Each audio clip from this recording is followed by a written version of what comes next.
Nous voici à nouveau dans la ville de Zarqa, en compagnie de Nasreddin.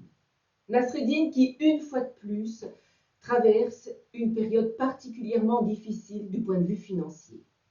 Et depuis plusieurs semaines, tout le monde cherche à l'éviter, parce que Nasreddin est devenu vraiment insupportable. On le voit sur la place du marché, pendant des heures, négocier le prix d'une tomate, le prix d'une seule olive. Chaque fois qu'il rencontre quelqu'un là dans la rue, un ami, une connaissance même lointaine, il se répand en jérémiade. Ce sont des plaintes, des pleurs, jusqu'à ce qu'il se fasse finalement inviter un soir chez l'un, un autre soir chez l'autre. Enfin, bref, depuis quelque temps, plus personne ne veut le rencontrer et tout le monde cherche à l'éviter. Jusqu'au matin où on voit arriver Nasreddin sur la place du marché, habillé de vêtements neufs. Il traîne derrière lui, comme d'habitude, son vieil âne, et il a posé sur le dos de son âne deux magnifiques paniers en osier tout neufs. Et on voit Nasreddin qui commence à faire ses courses. Alors, il achète ici quelques gros sacs de semoule qu'il pose sur le dos de son âne. Un peu plus loin, il achète des courgettes, des oignons, des tomates, des carottes, des navets. Il passe vers le marchand d'épices et là, il achète de la coriandre, du cumin, du persil. Il fait des achats, mais absolument incroyables. Un peu plus loin encore, là, près du marchand de fruits, eh bien, il achète du citron confit, des oranges, des pêches fraîches, des figues, des dattes, à n'en plus finir. Il commande quelques beaux et gras moutons au marchand de moutons. Et alors, chose un peu étonnante, c'est qu'il ne négocie absolument rien. Il sort des pièces d'or de ses poches, il fait même grâce de la monnaie aux commerçants. Enfin, très peu de temps, tout le monde se rend bien compte que Nasreddin est à nouveau très très riche. Et puis alors, c'est vraiment surprenant parce que quand il croise ne serait-ce qu'une connaissance lointaine ou des amis plus proches, cette fois-ci, il les aborde pour les inviter le soir à un repas, d'autres pour le lendemain, d'autres encore pour la semaine suivante. Et ma foi, le temps passe. Le temps passe et les gens se rendent aux invitations. Et force est de constater que Nasreddin vit dans la plus totale opulence. Il a complètement transformé sa maison. Sur les murs, des voilages de soie, sur le sol, des tapis épais, moelleux, confortables. Il sert une nourriture des plus délicates dans une vaisselle des plus fines. Et Nasreddin fait vraiment bien les choses. Il invite des musiciens, des musiciennes, des danseurs, des danseuses, des conteurs et des conteuses. Il paye tout ce petit monde rubis sur l'ongle. À n'en pas douter, Nasreddin est vraiment très très riche.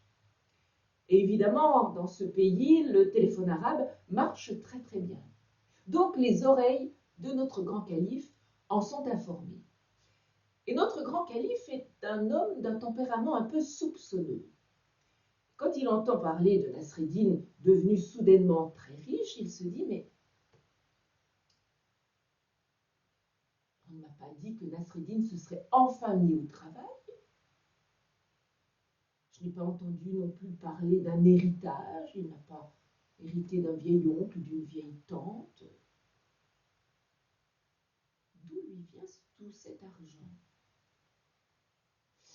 Est-ce que Nasreddin ne serait pas payé pour comploter contre moi? Il faut que j'en ai le cœur net. Et aussitôt, le grand calife ordonne à ses gardes qu'on aille chercher Nasreddin. Et environ une demi-heure plus tard, Nasreddin se retrouve là, en face du grand calife, qui lui dit à peu près ceci. Voilà, Nasreddin, j'entends en ce moment beaucoup parler de toi. Il paraît que tu es extrêmement riche, de façon très soudaine, c'est assez étonnant. Alors voilà, je veux la vérité, Nasreddin. D'où te vient tout cet argent? Et sache que si par hasard, tout cet argent te vient d'une quelconque activité illégale, eh bien, si tu me l'avoues, je saurai être clément. Faute avouée, à moitié pardonnée. Mais je veux savoir, Nasreddin, d'où te vient tout cet argent? grand calife, je vais vous le dire, hein, c'est très simple. Aucune activité illégale. Ça, je peux vous l'assurer. Voilà. En ce moment, la chance me sourit. Alors, je fais des paris et je gagne mes paris. C'est pas plus compliqué que ça.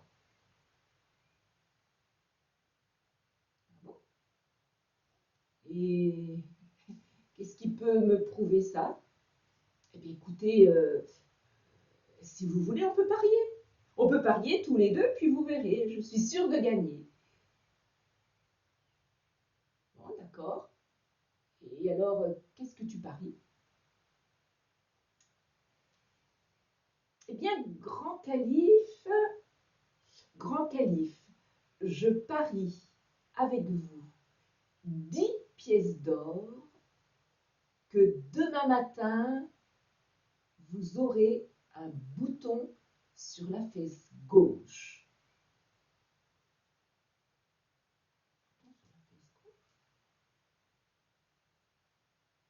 Le grand calife réfléchit un instant. Il se dit que son bulletin de santé, qui date du matin même, est des meilleurs. Bon, il ne risque pas grand-chose. Pari tenu.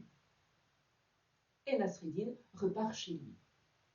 La journée s'écoule et arrivé le soir, le grand calife se retrouve dans son lit, seul, et notre grand calife, d'un tempérament un peu soupçonneux, est aussi un calife d'un tempérament plutôt angoissé. Et là, allongé dans son lit, il repense à ce qui s'est passé le matin et se dit, mais pourquoi Nasreddin a-t-il eu cette idée saugrenue de parier avec moi que demain matin, j'aurai un bouton sur la fesse gauche?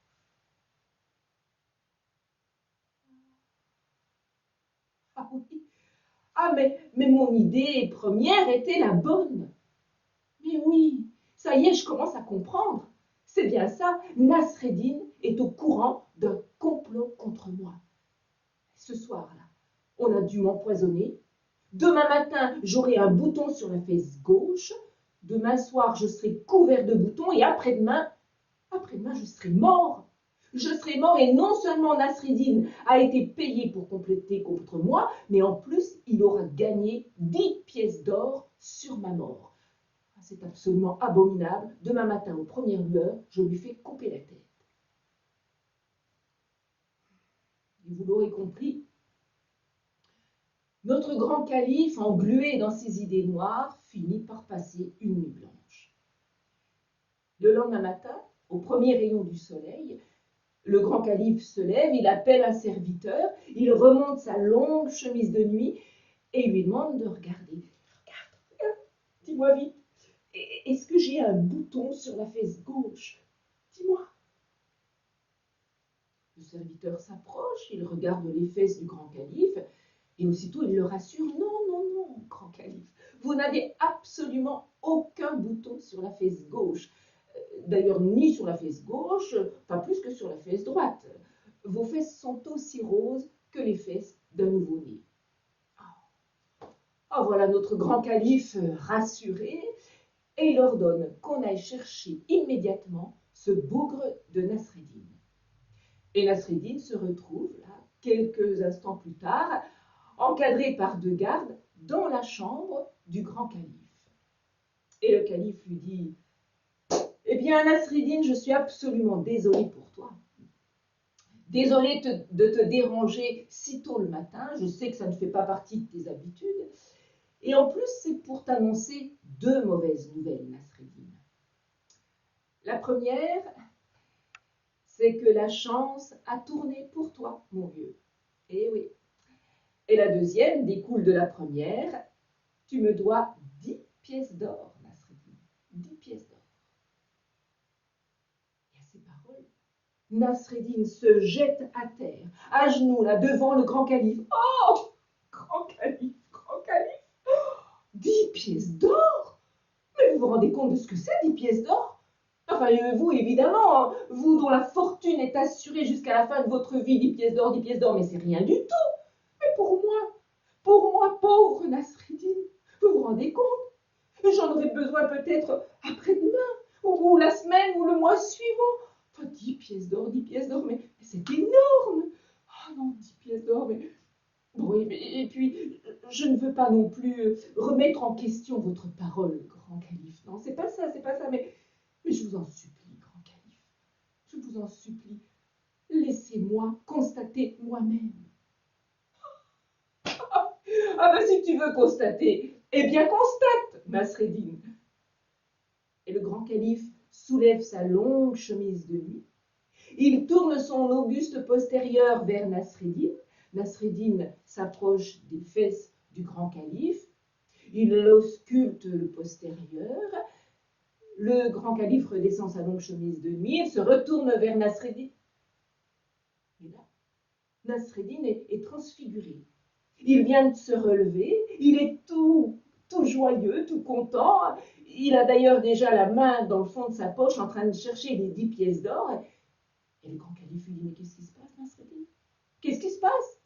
À l'instant, là, tu étais quasiment couché par terre à me supplier 10 pièces d'or. Et puis là, tu es tout content. Qu'est-ce qui se passe, Nasreddin?